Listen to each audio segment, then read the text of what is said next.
Assalamualaikum warahmatullahi wabarakatuh. Saya Safira Nini Febriana. Pada kesempatan kali ini, saya akan membahas tentang perbedaan reksadana konvensional dan syariah. Pengertian dari reksadana konvensional sendiri, yakni reksadana yang dapat berinvestasi di semua jenis efek keuangan, seperti saham, obligasi, dan deposito. Dari reksadana konvensional ini, dia memiliki suatu batasan-batasan investasi sebagaimana yang telah ditetapkan oleh Otoritas Jasa Keuangan atau OJK. Dan selanjutnya, pengertian dari reksadana syariah. Reksadana syariah ini merupakan salah satu produk investasi di mana seluruh proses memiliki patokan untuk memenuhi syarat halal. Dalam memenuhi patokan syarat halal ini, dana yang terhimpun akan diinvestasikan ke surat berharga, antara lain contohnya seperti saham, obligasi, dan berbagai instrumen pasar uang lainnya yang sesuai dengan ketentuan dan prinsip syariah Islam. Dalam reksadana konvensional dan syariah ini memiliki beberapa perbedaan. Meskipun reksadana konvensional dan syariah ini menawarkan jenis investasi yang sama, namun keduanya memiliki beberapa perbedaan, yakni yang pertama, prinsip dan pengelolaan. Dalam pengelolaannya, reksadana konvensional ini dipegang oleh bank. Reksadana tersebut dapat diinvestasikan dalam semua efek seperti saham, deposit, hingga obligasi.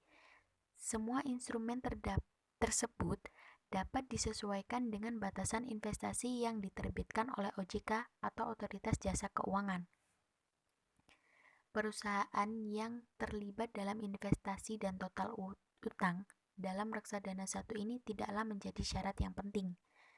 Untuk reksadana syariah sendiri, pengelolaan produk terdaftar dalam daftar efek syariah. Daftar tersebut diumumkan oleh OJK dengan ketentuan syariah. Prinsip pengelolaannya tidak akan diinvestasikan pada perusahaan yang melanggar prinsip syariah. Misalnya seperti perusahaan yang bergerak di bidang perjudian, minuman beralkohol, dan sebagainya. Reksadana syariah ini dikelola dengan mengedepankan prinsip halal di mana total utang harus lebih kecil dibanding nilai aset. Yang kedua, proses pembersihan. Dalam reksadana konvensional ini tidaklah ada istilah pembersihan pendapatan dengan memisahkan yang halal dan haram. Asal sudah sesuai ketentuan investasi OJK, maka manajer investasi sudah bisa menjual reksadana konvensional. Sedangkan dalam investasi reksadana syariah,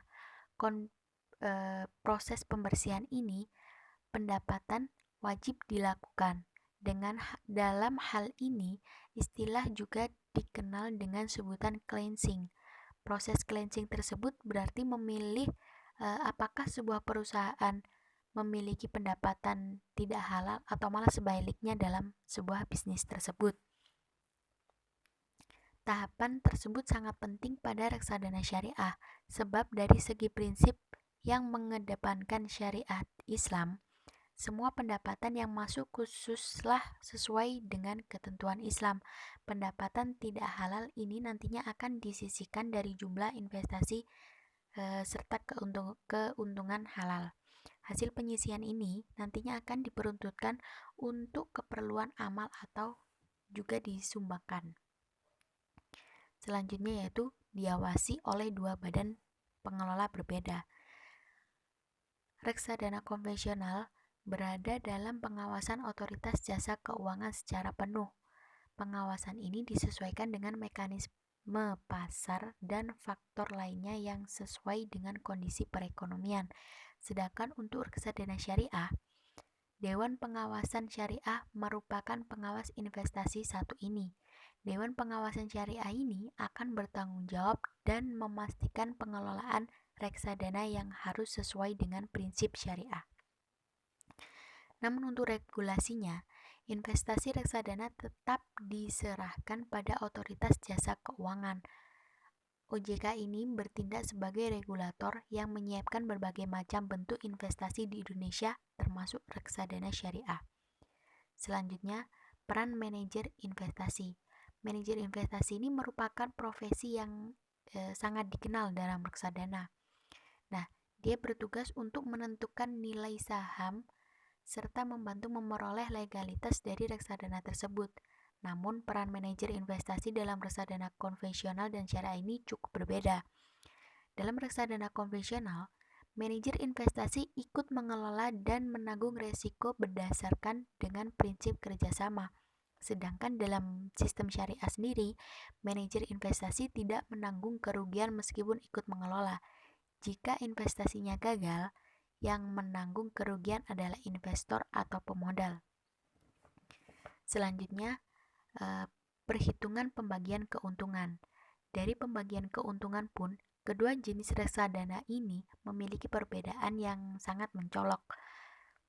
Pembagian keuntungan reksadana konvensional ini menerapkan cara pembagian keuntungan antara pemodal dengan manajer investasi. Kemudian, pembagian tersebut dihitung berdasarkan perkembangan suku bunga. Sedangkan reksadana syariah menerapkan berbagai keuntungan yang berdasarkan ketentuan-ketentuan syariat serta kesepakatan bersama.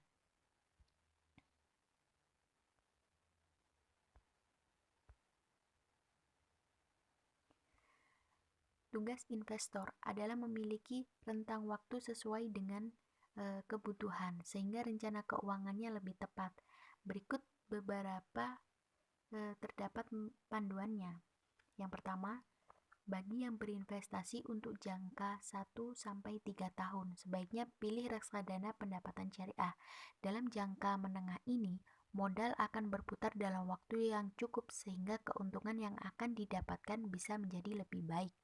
Yang selanjutnya, bagi yang ingin menjaga portofolio aset, reksadana saham syariah ini akan memungkinkan modal berputar lebih 5 tahun sehingga bisa menjadi andalan. Selanjutnya, bagi yang memiliki modal yang cukup besar, maka reksadana campuran syariah bisa Anda pilih. Sebab untuk modal besar, jangka pendek dan menengah dinilai kurang untuk menjadikan modal berputar lebih besar. Yang terakhir, untuk yang berinvestasi jangka pendek yang di bawah 1 tahun. Nah, reksadana pasar uang syariah merupakan pilihan yang cocok atau yang pas. Karena sebab rentan periode investasi ini sangat singkat, sehingga uang yang tetap berputar dengan cara aman serta halal. Selanjutnya, yakni bagaimana hukum berinvestasi di reksadana konvensional. Nah, pada hakikatnya, investasi di reksadana konvensional ini tidaklah terjamin kehalalannya. Pada reksadana konvensional ini, dana yang kita tanam bisa saja diinvestasikan pada saham-saham konvensional yang masih mengandung unsur gharar, riba, masyir, termasuk saham-saham dari perusahaan yang memproduksi barang-barang haram. Kalau dana kita diinvestasikan pada media yang tidak jelas kehalalannya, otomatis hasilnya pun akan sama statusnya, yaitu tidak jelas kehalalannya. Sekian pengertian dari perbedaan dari reksadana konvensional dan syariah. Jika ada kurangnya atau salah pengucapannya, mohon dimaklumi. Wassalamualaikum warahmatullahi wabarakatuh.